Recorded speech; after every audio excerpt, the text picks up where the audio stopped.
My parents gave me $30,000 to have a baby, now they're demanding it back because my son wasn't the healthy grandkid they paid for. I'm 26 and had a baby about 4 months ago with my husband Keith, who's 27. We've been married for 3 years, and the pregnancy wasn't something we planned, it just happened. When we found out, we talked it through and decided to go with it. Funny enough, my parents were over the moon excited at the time. Ironically, they're the ones who've shown the least joy about the baby now. My parents always dreamed of having a big, bustling family, lots of kids and even more grandkids. I'm the middle child with 2 siblings, an older brother who's 30 and a younger sister who's 20. My brother already has 2 little ones under 7, so that dream of theirs was already partially fulfilled. But once I got married, they turned their focus on me. They started bugging me non-stop about when I'd have kids. I didn't give in. I mean, I had literally just gotten married, and I wasn't about to dive straight into motherhood. I wanted time with Keith, time to enjoy each other, to travel, to just live a little before taking that next step. But my parents didn't let up. Just a few months into my marriage, they started going on and on about how magical parenthood was. They conveniently left out the sleepless nights and overwhelming responsibilities. Back then, I mostly just tuned them out. I didn't have many options other than to tolerate it. They were great parents to us growing up, but as we entered adulthood, their constant meddling started getting hard to deal with. It was like they didn't know how to back off. My brother said it was probably because they were both retired now and had way too much time on their hands. With no work to occupy them, they chose to fixate on our lives instead. They pushed my brother to have kids first. He was already open to the idea, so it wasn't hard. Then, when I got married, it was my turn. I had already made up my mind that I wouldn't let them wear me down. I'd have kids on my terms, when I felt ready, not because they were hounding me about it. So at first, I just bit my tongue and endured it. Eventually, I started telling them we weren't planning for kids anytime soon, but I'd think about it just to get them off my back for a while. Then about 1.5 years ago, they sat me down and got very direct. They told me not to worry about the cost of raising a baby, they'd take care of everything financially. In fact, they were ready to hand over the money right then and there.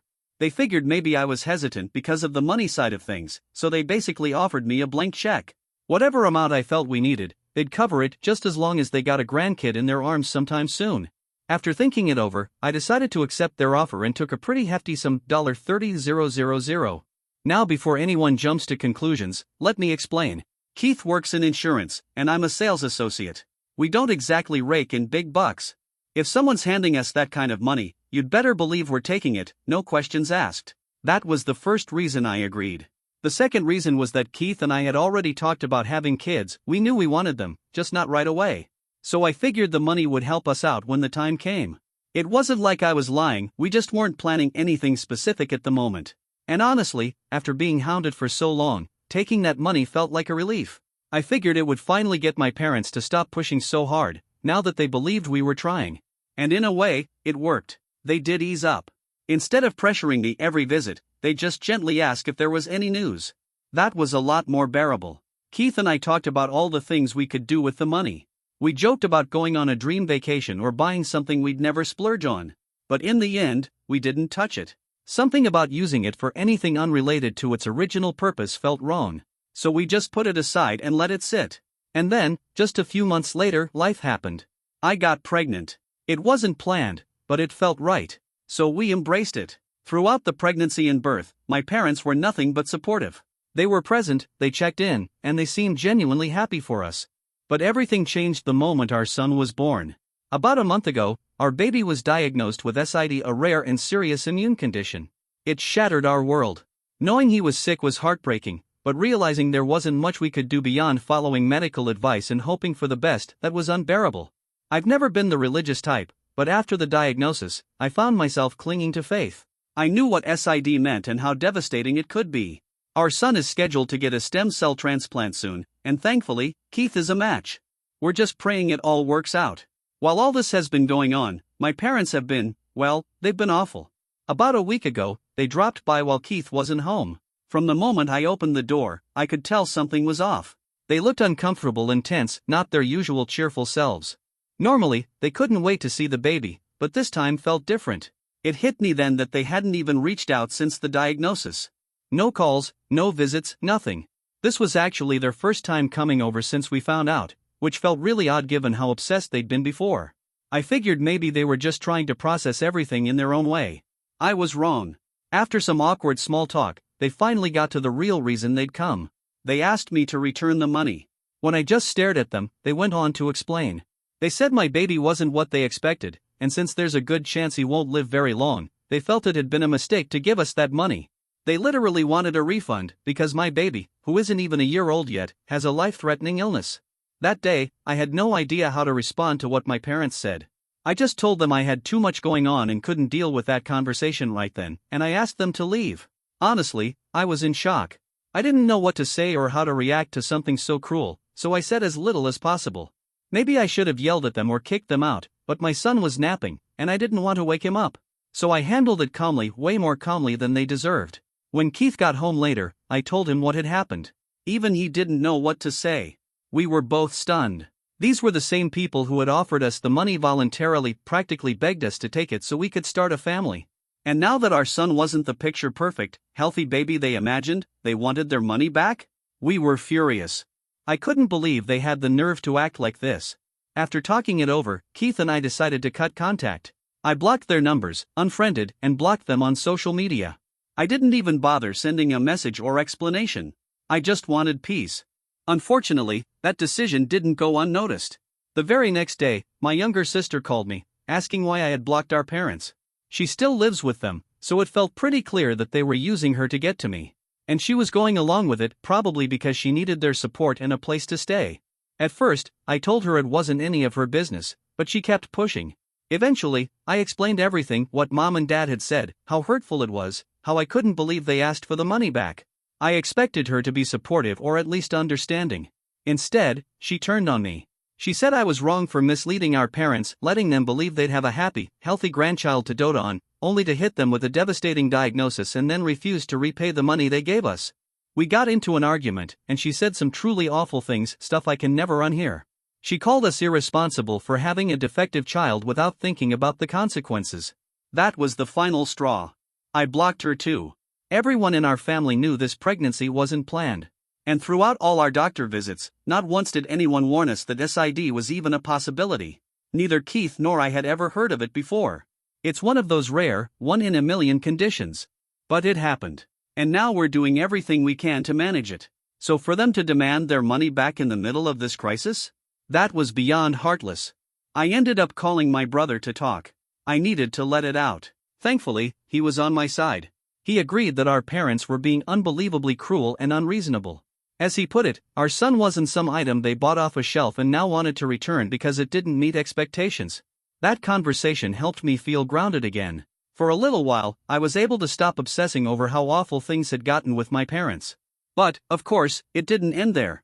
3 days ago, my parents showed up at our door again, this time while Keith was home. He tried to stop them at the entrance, but they wouldn't take no for an answer. They demanded to see me, and I had just put our baby down for a nap, so I was in no mood for confrontation. But they wouldn't leave. Eventually, I stepped outside. They didn't waste a second. They started yelling, accusing me of stealing from them. They said I took their money and gave them nothing but suffering in return. They actually accused me of scamming them, said if I didn't pay them back, they'd call the police and have me arrested. I didn't even dignify it with a response. I slammed the door in their faces and walked away. If they were going to treat me like a criminal for simply giving birth to my own child, then there was nothing left to say.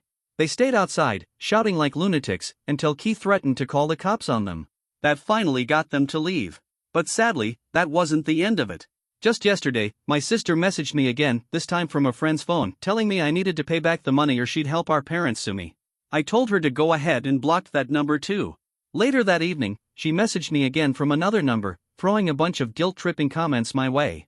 She said I was cold and heartless, that I'd scammed our parents, taken advantage of their age and kindness, and now I was refusing to pay them back when they were practically begging. Honestly, I don't remember any begging. What I do remember is being told, very bluntly, that my son wasn't what they expected, and because of that, they wanted their money returned. And let's be clear, my parents aren't struggling. They had the means to give us $30,000 because they ran a successful business for years and only recently retired. They still earn money from that business today. I never once asked for their help, they insisted on giving it. So now they don't get to pretend like they've been duped. That's just not how it works. I told my sister to back off. I didn't want to destroy what little relationship we had left, and I knew she was only pushing so hard because our parents were putting pressure on her. She doesn't have a solid job yet, and she's relying on them for a place to stay. I get that. I can even forgive her for being desperate. But I'm not stupid, and I'm not going to let her walk all over me just because she's in a tight spot. She's already said enough to make me question if I'll ever want to speak to her again.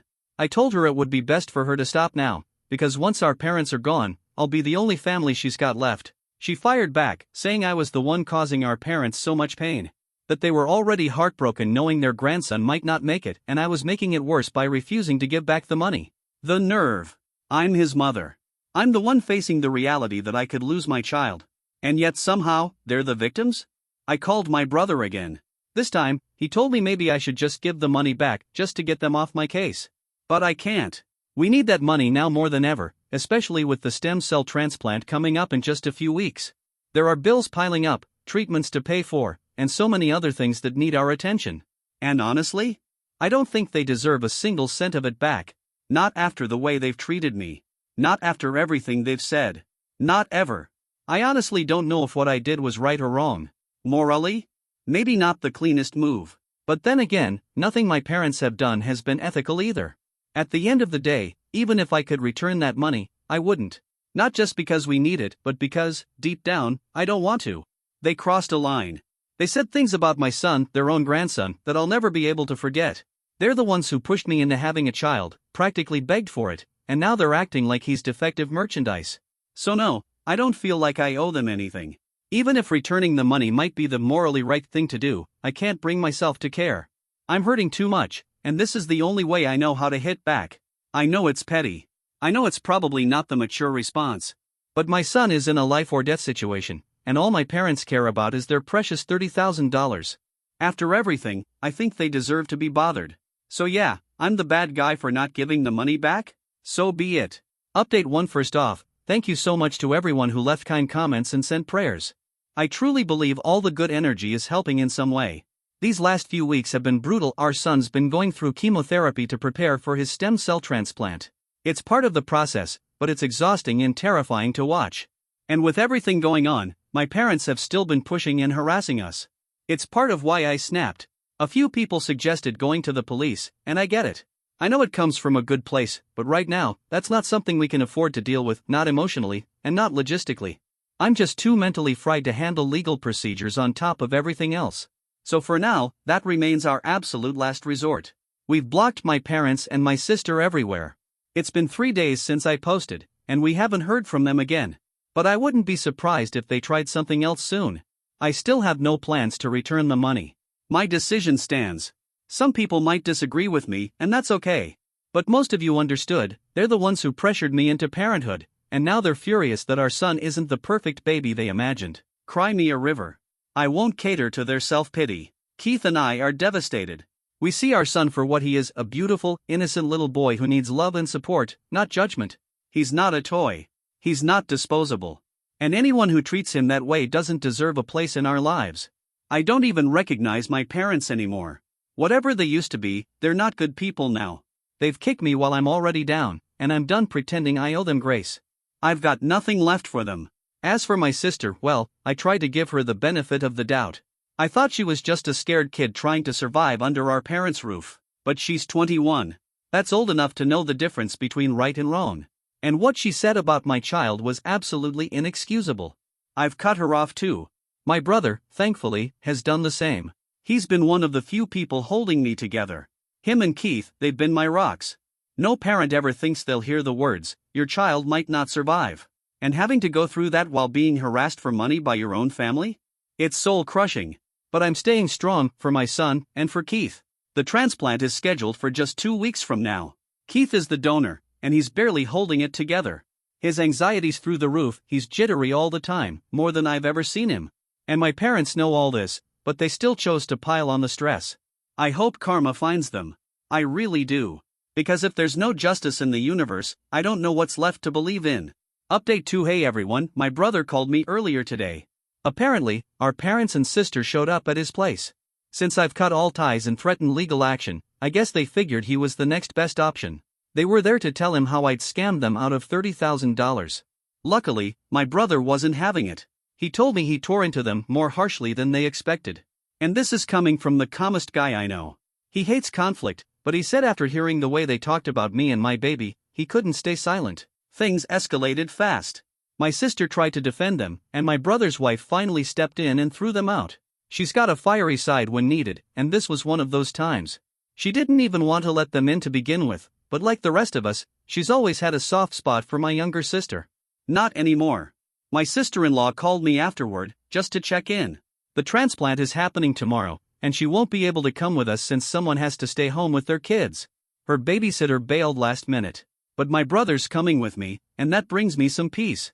I'm scared. Not gonna lie. But my fear is nothing compared to what Keith is feeling. He's falling apart inside, and I'm doing everything I can to keep him steady. I'm not even sure if it's possible to stay calm under these circumstances, but I'm trying. We didn't plan on becoming parents, but we are, and we love our son more than anything. And if the universe is even slightly fair, we'll get to be his parents for a very long time. So again, I'm asking for your prayers. For our son. For Keith. For strength. I'm running on fumes and insomnia, which is why I'm posting this so late at night. But this has become my normal now. And somehow, we're still moving forward. Update 3. Just wanted to drop a quick update. Thank you again for all the love and prayers. It's been nearly 3 months since the transplant, and so far, our little warrior is doing great. He's responding well, and we're cautiously hopeful. I don't want to jinx it, but we're finally breathing a little easier. Oh, and on the drama front? We've officially filed a restraining order against my parents and my sister. They didn't stop after everything, they started harassing and cyberbullying me online, so we had no choice. They're out of our lives for good now. Update 4. It's been over a year since I last posted here, and honestly, I kind of forgot to come back because I've just been busy living. My son turned 1 last week. 1 whole year. And he's doing amazing. He made it. His body responded well to the treatment, and he's healthy and thriving. We are so incredibly grateful. The nightmare phase is behind us, and now we're just enjoying every moment we get with him. As for my parents and sister, they haven't contacted us at all since the restraining order. My brother hasn't heard from them either, and we all plan on keeping it that way for good.